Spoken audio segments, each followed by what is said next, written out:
আসসালামু আলাইকুম দর্শক, আজকে আরো একটি নতুন ভিডিও নিয়ে আপনাদের সামনে হাজির হলাম। ট্যুর লাইভের পক্ষ থেকে আপনাদের সবাইকে জানাচ্ছি আন্তরিক শুভেচ্ছা।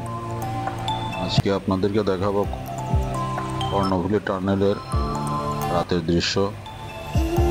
কর্ণফুলী টানেল এটা দক্ষিণ চট্টগ্রামের সাথে বন্দরনগরী চট্টগ্রামের, বিশেষ করে শাহ আমানত আন্তর্জাতিক বিমানবন্দরের সংযোগের জন্য একটি গুরুত্বপূর্ণ টানেল। এই টানেলটি কর্ণফুলী নদীর তলদেশ দিয়ে সংযুক্ত করা হয়েছে। আমরা আস্তে আস্তে সামনের দিকে এগোচ্ছি। আমরা মূলত আনোয়ারা সাতরি চৌমনি হয়ে কর্ণফুলী টানেলের দিকে এগিয়ে যাচ্ছি। রাতের দৃশ্য খুবই সুন্দর।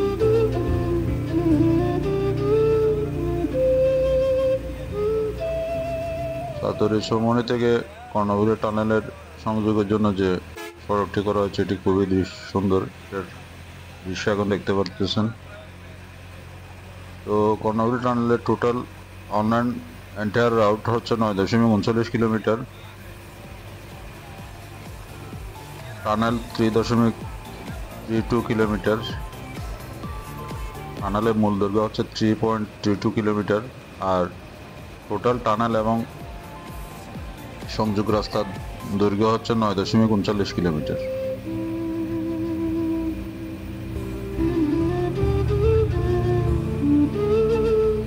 তো খুব দ্রুতভাবে আমরা এগিয়ে যাচ্ছি সামনের দিকে।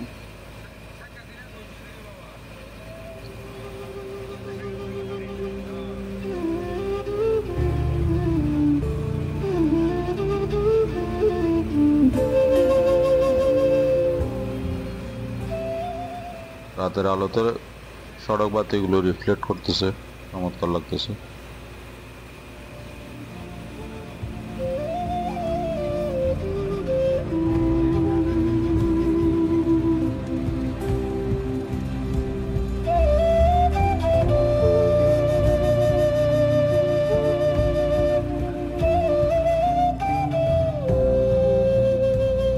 এই টানেলের ভিতর দিয়ে প্রতিদিন 17,000 যানবাহন চলাচল করতে পারে। ক্যাপাসিটি হচ্ছে প্রতিদিন 17,000 যানবাহন এই টানেল দিয়ে যাতায়াত করার সুবিধা রয়েছে। এই টানেলের ডায়ামিটার হচ্ছে 10.80 মিটার।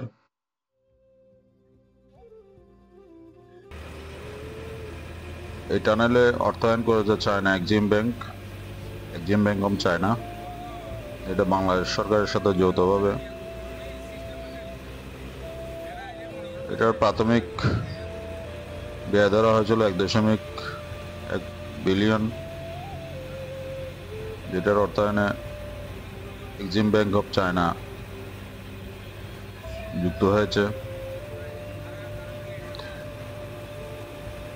দক্ষিণ এশিয়ায় কর্ণফুলী নদীর তলদেশ দিয়ে যে টানেলটি চলে গিয়েছে, এটি দক্ষিণ এশিয়ার প্রথম পানির তলদেশ দিয়ে টানেল।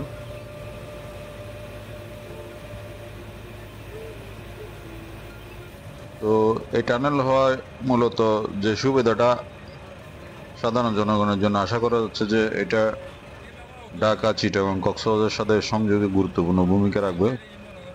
যদিও এখনো পর্যন্ত কক্সবাজার ঢাকার কোনো খুব বেশি গাড়ি এই রুট দিয়ে যাতায়াত করে না। বর্তমানে এই রুট দিয়ে খুবই কম পরিমাণে যানবাহন চলাচল করে। এটার উদ্দেশ্য ছিল প্রথম দিকে কক্সবাজার, চিটাগং এবং ঢাকার সাথে গুরুত্বপূর্ণ যোগাযোগ স্থাপন করা, কিন্তু কক্সবাজার থেকে ঢাকামুখী গাড়িগুলো, যানবাহনগুলো তেমন একটা এই টানেল দিয়ে যাতায়াত করে না।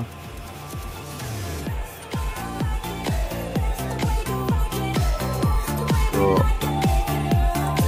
চায়না কমিউনিকেশন কনস্ট্রাকশন কোম্পানি এই টানেলের নির্মাণে গুরুত্বপূর্ণ ভূমিকা পালন করে। বিশেষ করে এই কোম্পানিটি, চায়না কমিউনিকেশন কনস্ট্রাকশন কোম্পানিটি, এই টানেল নির্মাণের জন্য সিলেক্টেড হয়েছিল। তো এখানে যে সেগমেন্টসগুলো ব্যবহার করা হয়েছে এগুলো জ্যাংজিয়াং চায়নাতেই তৈরি করা হয়েছিল। আমরা চলে আসছি টানেলের টোল নেওয়ার কাছাকাছি, টোল পয়েন্টের কাছাকাছি। আমরা আস্তে আস্তে টোল প্লাজার দিকে যাচ্ছি কর্ণফুলী টানেলের।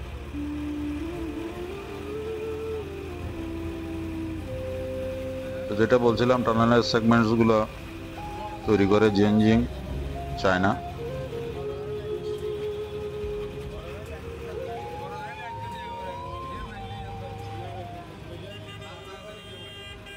তো এটা 2016 সালের এই টানেলের মূলত 2016 সালের 14 অক্টোবর বাংলাদেশ এবং চায়না সরকার যৌথভাবে স্বাক্ষরিত চুক্তির মাধ্যমে এই প্রজেক্ট বাস্তবায়নে সম্মতি প্রদান করেন। গাড়িগুলো ধীরে ধীরে টোল দিয়ে কর্ণফুলী টানেলে যাওয়ার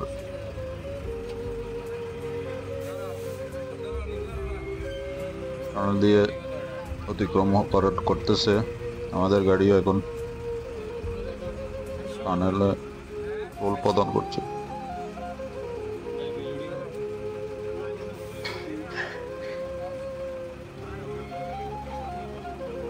যাই হোক,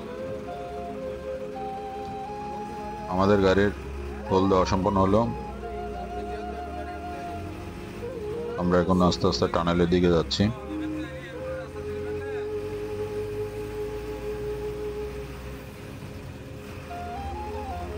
তো এই ভিডিওটি ভালো লাগলে আপনারা লাইক, কমেন্ট করবেন, সাবস্ক্রাইব করবেন।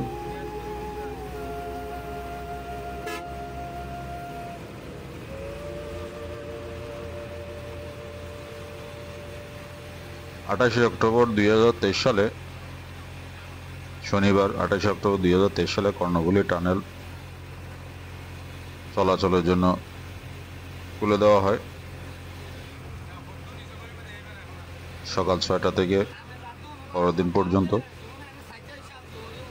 তো যেটা গুরুত্বপূর্ণ বিষয় হচ্ছে, এই টানেলে এখনো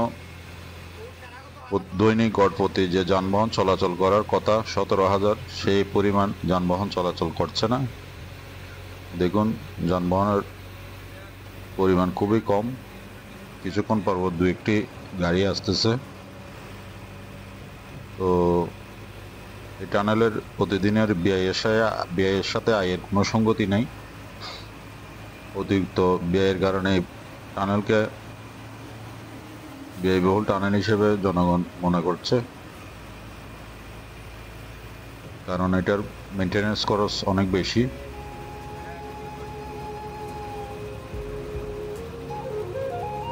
তো এই টানেলের নির্মাণ খরচ 10,374।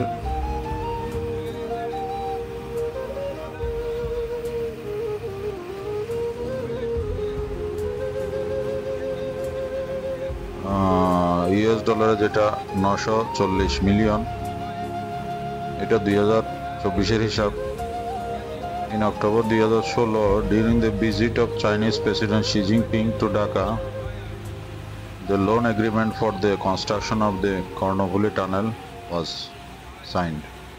তো যেটা বলছিলাম যে 2016 সালের অক্টোবর মাসে চায়না এক্সিম ব্যাংকের লোন দেওয়া প্রদানের ভিতরে China president Xi Jinping Dhaka এসে এটা কর্ণফুলী টানেলের কনস্ট্রাকশন এগ্রিমেন্ট স্বাক্ষর করা হয়েছিল। তো আমরা টানেলের ভিতর দিয়ে যাচ্ছি এখন। টানেলের ভিতরে রাতের দৃশ্য। আমরা এখন পুরোপুরি টানেলের ভিতরে আছি, কর্ণফুলী নদীর তলদেশ দিয়ে যাচ্ছি।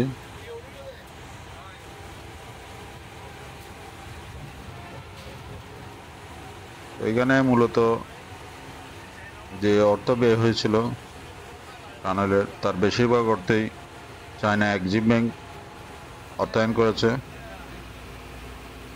2% ইন্টারেস্টে 20 বছরের জন্য, যেটা US ডলারে $490 মিলিয়ন চায়না এক্সিম ব্যাংক বিনিয়োগ করে। বাকি অর্থ বাংলাদেশ সরকার এবং অন্যান্য খাত থেকে বিনিয়োগ করা হয়। চায়না এক্সিম ব্যাংকের সাথে বাংলাদেশ সরকারের যেটা চুক্তি হয় চায়না সরকারের মাধ্যমে, সেখানে যে লোন দেওয়া হয় এই প্রজেক্টের জন্য, যে অর্থায়ন করা হয়, সেটার ইন্টারেস্ট হচ্ছে 2% এবং এটার মেয়াদ হচ্ছে 20 বছর।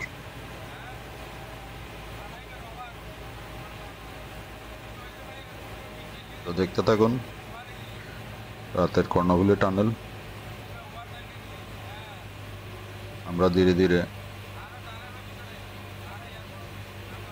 সামনের দিকে এগিয়ে যাচ্ছি।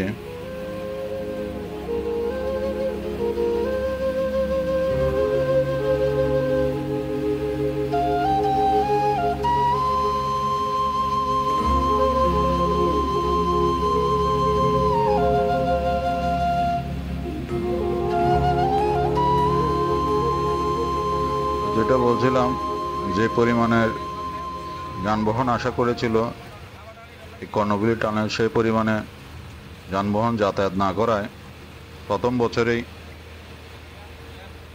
ক্ষতির মুখোমুখি পড়ে কর্ণফুলী টানেল।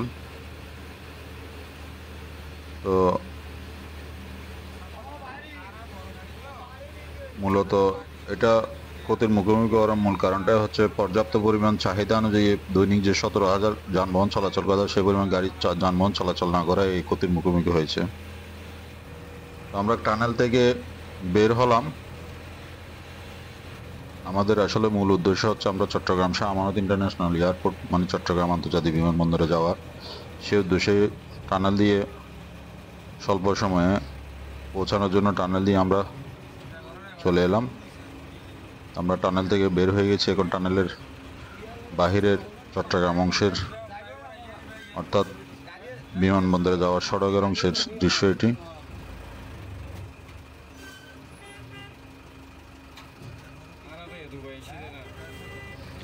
তো বাংলাদেশ রোড ট্রান্সপোর্ট এবং ব্রিজের অথরিটি জানিয়েছে যে 20 অক্টোবর 2024 পর্যন্ত এই টানেল দিয়ে 3,910টি যানবাহন যাতায়াত করছে ডেইলি, অর্থাৎ প্রতিদিন। তো সেখান থেকে ইনকাম আসতেছে 10,37,000 টাকা। অথচ এই টানেলের প্রতিদিন ব্যয় হচ্ছে 37,47,000 টাকা।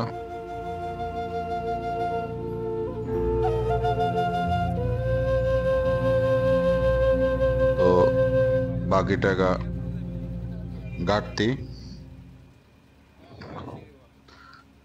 অর্থাৎ এই টানেলে প্রতিদিনের ব্যয় 37,47,000, কিন্তু এই টানেল থেকে 3,910টি যানবাহন চলাচল করার কারণে সেখান থেকে আয় হচ্ছে 10,37,000। কিন্তু এই টানেল দিয়ে প্রতিদিন গাড়ি বা যানবাহন চলাচলের কথা ছিল 17,000। পর্যাপ্ত গাড়ি যাতায়াত না করার কারণে কর্ণফুলী টানেলের প্রজেক্ট বর্তমানে ক্ষতির মুখে, অর্থাৎ লোকসান দিচ্ছে। লোকসান দিয়ে এই টানেল পরিচালিত হচ্ছে। যাই হোক, আপনাদেরকে টানেলের ভিতর দিয়ে আসার চমৎকার দৃশ্য দেখালাম। আশা করি ভালো লেগেছে। ভালো লাগলে আপনারা লাইক, কমেন্ট করবেন, সাবস্ক্রাইব করবেন। আসসালামু আলাইকুম ওয়া রাহমাতুল্লাহ। সবাইকে ধন্যবাদ জানাচ্ছি এই ভিডিও দেখার জন্য।